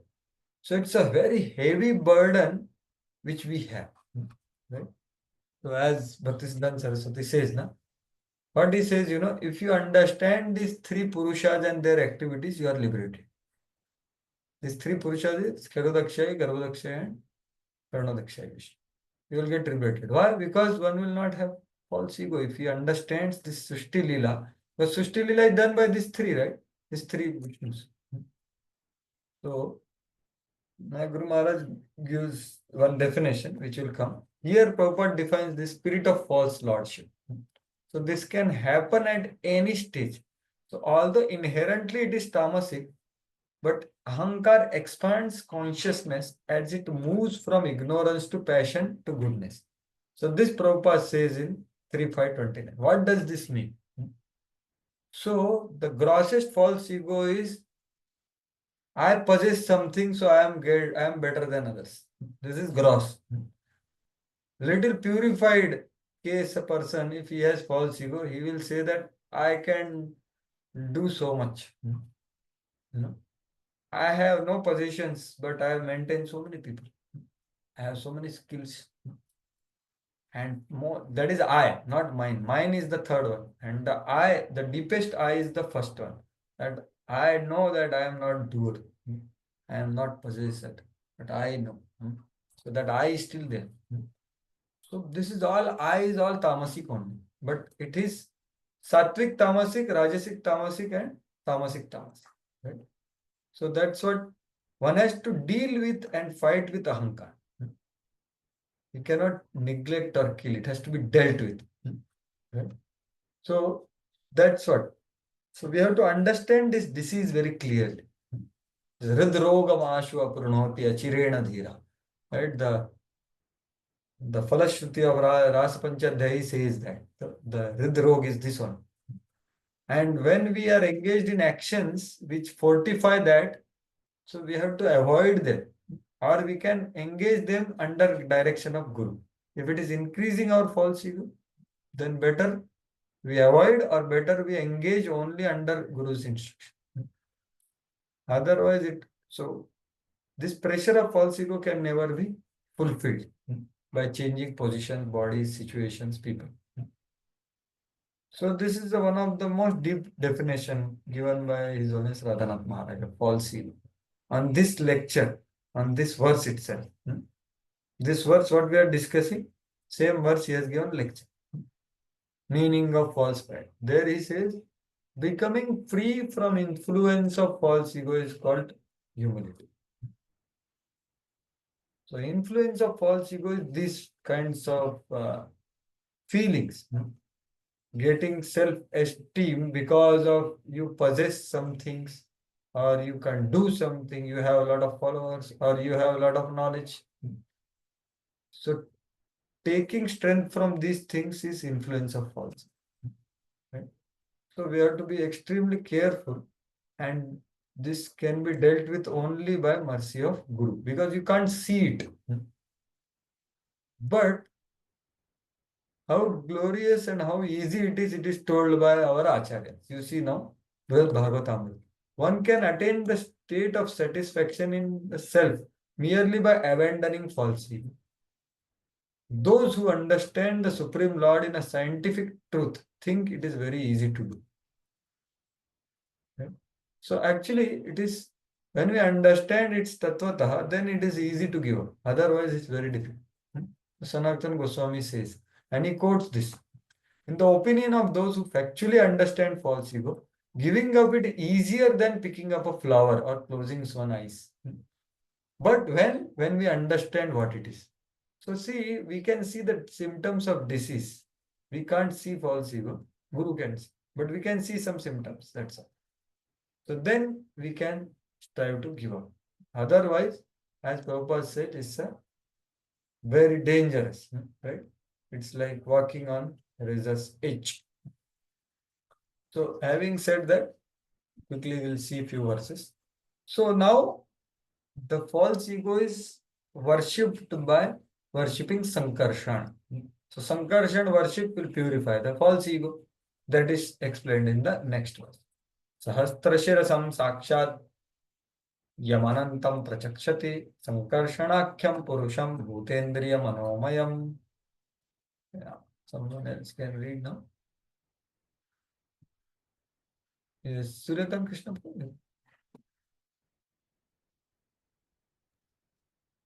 Yeah. Translation. The threefold ahankara, the source of the gross elements, the senses and the mind, is identical with them because it is their cause. It is known by the name of Sankarshana, who is directly the Lord Ananta with 1,000 heads. Yeah. So I told that this ahankara is in three. Gross elements, source of gross elements is tamasic ahankara. Source of senses is rajasic ahankara. Source of mind is sattvic ahankara. And it is also known by Sankarshan because it is worshipable deity. So deity to worship, to get purified is Sankarshan. And what is ahankar's characteristics? Kartutvam karanatvam cha karyattam cheti lakshanam shantaghora vimodhatvam iti va syadahankriti. Yes, please continue. Yeah. This false ego is characterized as the doer, as an instrument, and as an effect. It is further characterized as a serene, active, or dull, according to how it is influenced by the modes of goodness, passion, and ignorance. Yeah. So this already I explained. So kartrutvam is I am the doer. No? Karanatvam is I am this body, I have skills, I can do so many things. Karyatvam is I possess, I am experience. So these are all characteristics of us, these three mentalities. And it is according to three modes. Shanta, goodness, Ghora is passion, Vimoda is Tamo. So that's what is explained here. So Prabhupada also says that. Sattva Guna Ahankar is sense devata. As an instrument, Karanatvam, different senses and sense organs. So instrument. When we identify with our body and our senses and our skills, that is Karanatva false ego. And result of both is material objects. A very amazing statement of Prabhupada here. In the material world, we are producing so many things. So how things are produced? As a result of combination of demigods and senses. So these are subtle, right? We can't see. But when it happens on gross, so that is the tamasic false ego. Material objects are produced. So earth, water, fire, air, ether, and their combination. So how they are manipulated? By using these two false egos as an instrument and as a controlling. So in material world, we are producing so many things, and this is called advancement of civilization. But factually, the advancement of civilization is manifestation of false ego. By false ego, all material things are produced as objects of enjoyment. One has to cease increasing artificial necessities in form of material objects. So amazing definition of advancement of material civilization is advancement of manifestation of false ego. Because the core desire is wrong, that is objects of enjoyment. So that's how Narottam Das Thakur he quotes. Satsanga chadi kaino asate vilas tat karane lagla karma bandha fast. So one becomes completely affected by karma bandha. And this ahankar only what happens? Same Narottam Das Thakur says, ahankara matta hayya nitaya pada pasariya. Asatyera satyamani. That which is not true, we consider true because of ahankar. And because of ahankar, we go against our guru or guru tattva, Nityanand Prabhu. Right? So then there is mind. So we'll cover this till for as we begin a little late because of time. So now mind is explained in next two verses. So mind is now you see Mahat Tattva was explained. Then Ahankar was explained, threefold Ahankar. Now Sattvic Ahankar produces mind. Then Rajasic Ahankar produces senses. And Tamasic Ahankar produces the five elements. So that's how these things are going. So mind, 27, 28. Characteristics of mind. Vaikarikadvikurvanat manas tattvam ajayata yat sankalpa vikalpabhyam vartate kama sambhavaha. Yes, Prabhu, please continue.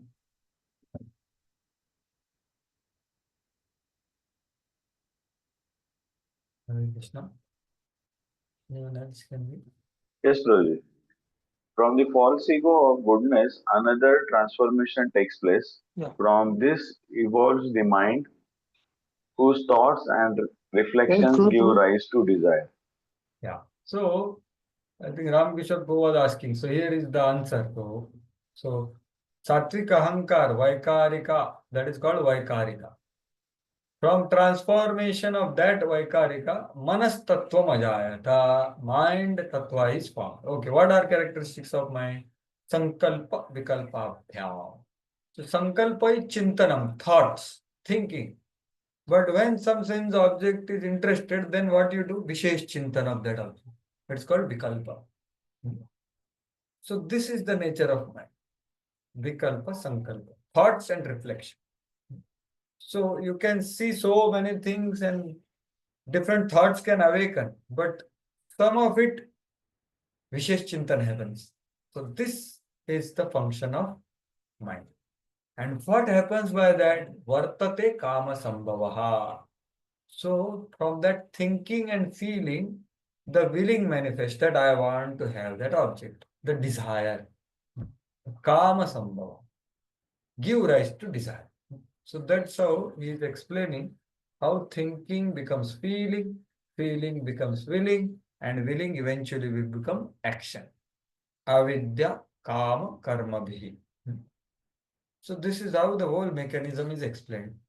So the function of mind. So Prabhupada also brilliantly writes these two things elaborately. You can read on your own. It is stated that his mind is fixed on Krishna consciousness, not fixed, is hover between acceptance and rejection. So many varieties keeps on happening. Right? Bahu shakha hi anantascha. Buddhayo avyavasaya. Material mind is not fixed, but the same mind can be fixed when engaged in Krishna consciousness. So that's why we say, na manorathena sati dhavato bhahi. So, where are the good qualities in a person who is not devotee? Because today he is showing some quality, tomorrow he will not show. Because he is running outside on the chariot of mind. So for that we have to worship Aniruddha. That is the next verse. Yeah, please read the translation. The mind of the living entity is known by the name of Lord Aniruddha, the supreme ruler of the senses. He possesses a bluish black form resembling a lotus flower growing in the autumn. He is found slowly by the yogis. Yeah. Shanaihi. Samadhan yogi vishanai. So yogi people, they are interested in fixing mind on Paramatma. So like that. So Upasya deity is felt to purify the mind. Okay.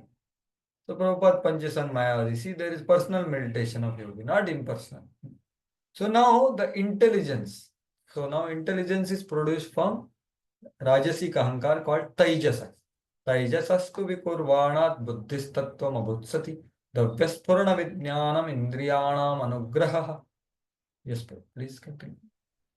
By transformation of the false ego in passion, intelligence takes birth. O virtuous lady, the functions of intelligence are to help in ascertaining the nature of object when they come into view and to help the senses. Yeah. So now we saw the nature of mind, right? Sankalpa, Vikalpa, Chintanam and Vishesh Chintanam, and then Kama Sambhava. So now this can be broken by intelligence, which has function of ascertainment. Dravya Spurana Vijnana.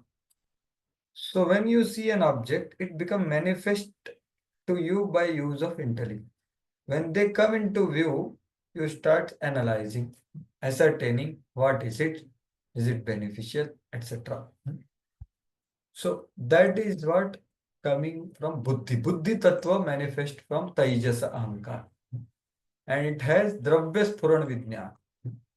And it is merciful to the senses because senses cannot act without intellect.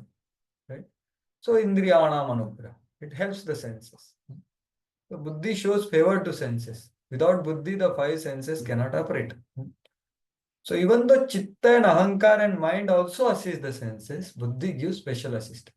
In what way Buddhi gives special assistance? Because without it, it cannot work. Ahankar can cry, mind can scream. But without Buddhi, the willing action doesn't happen. Because Buddhi is Kriya Shakti, is there in Buddhi. The senses are controlled by Buddhi and Prana, right? So this is how the Dravya Sphuran happens. So when we see something and then we perceive, right? So there only we are working here. So what Chitta can create some awareness. Now we are hearing class and some disturbance comes. So you feel disturbed. But why disturb is coming? It is because of fragrance, it is because of sound.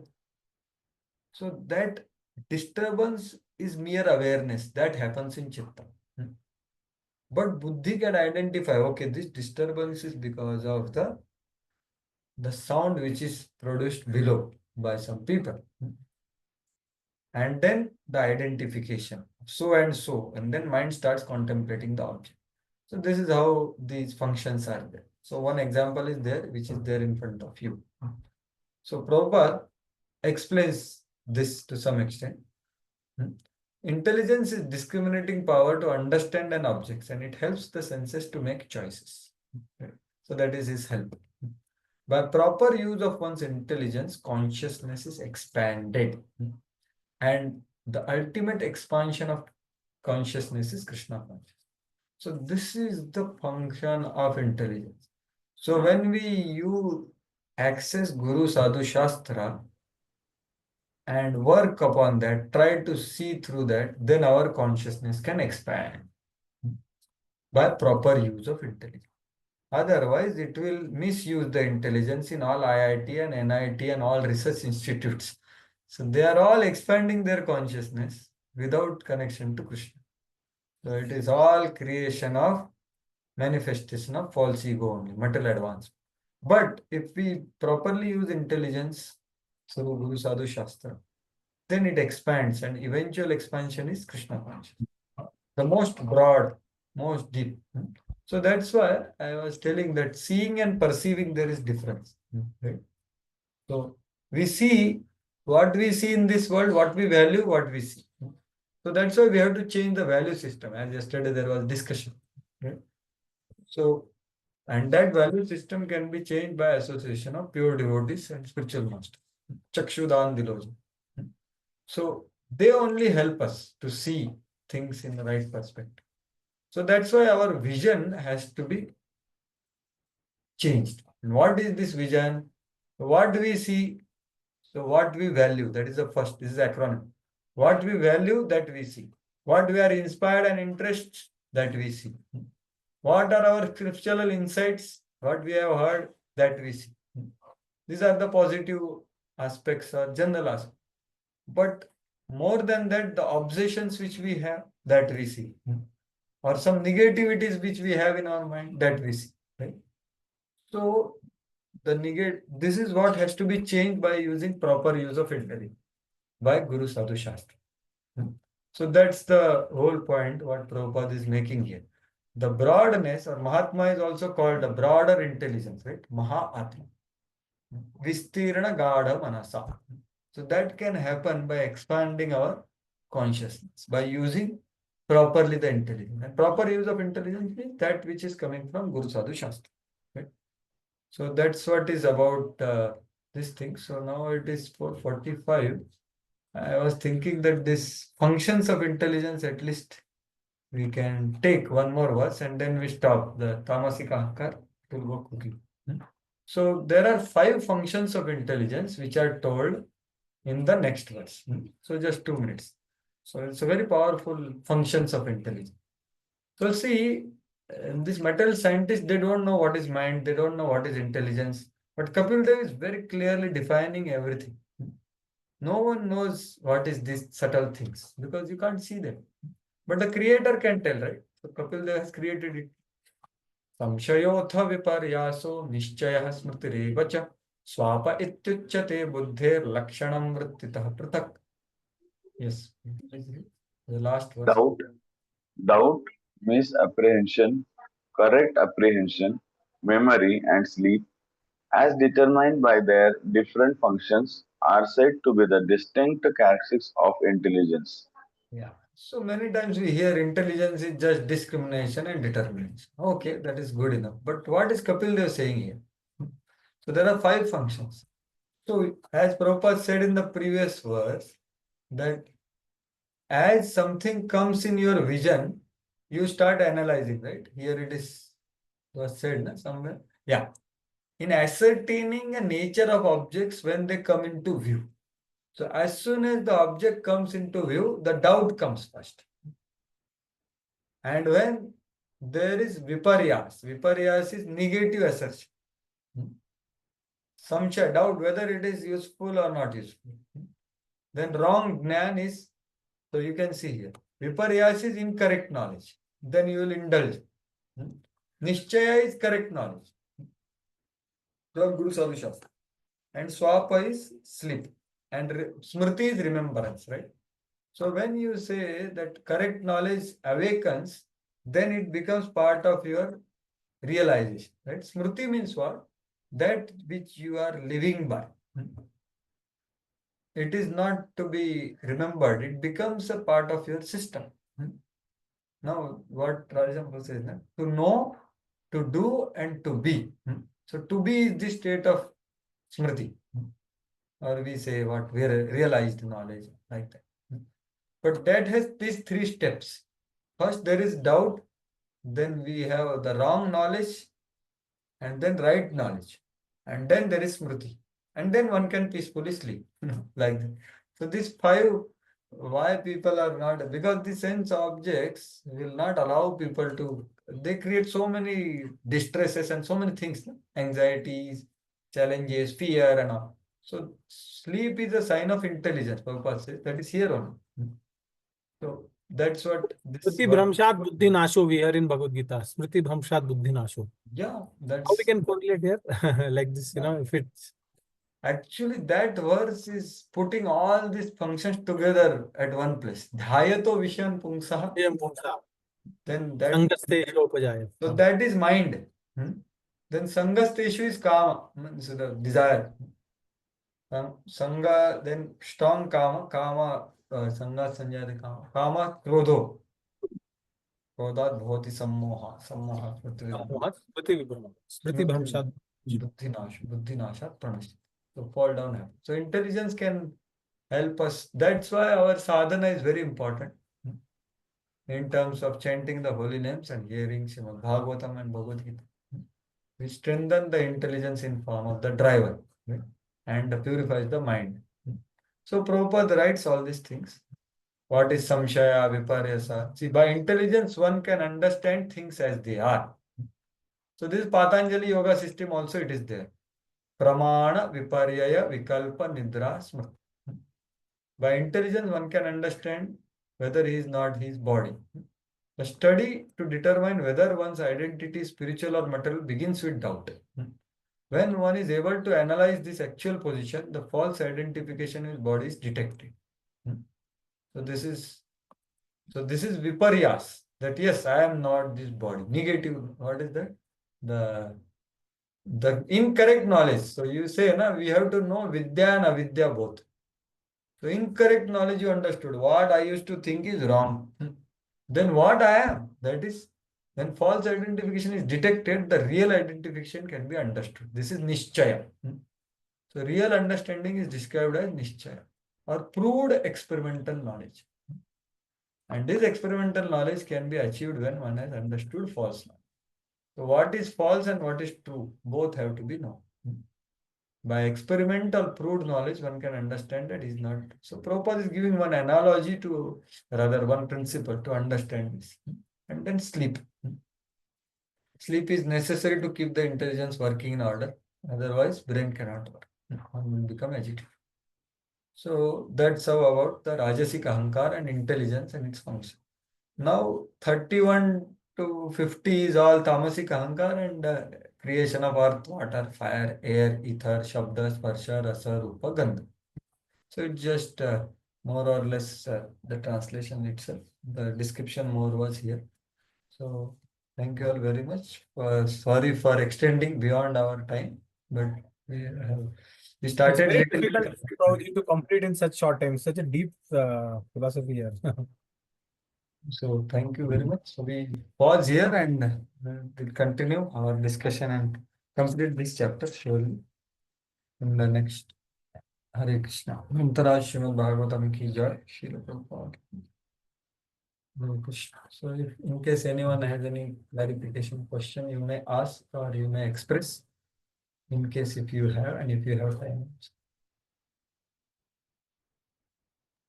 We'll have to study this whole chapter and listen to this recording carefully, Prabhuji. So very many things, and we have to ponder and sort of, right now it's like the cow just eating, but then we have to do Ravantha. Then only something will go. Yes, so yes, you said very correctly that please read, and I am grateful to all of you because I am supposed to teach, so I read again. So every time I'm reading, it is a different experience. So please do read this section. It is little complicated, but it's important. So that's Thank you. Hare Krishna. So I will end the meeting. Thank you. We'll meet on next Saturday. Hare Krishna.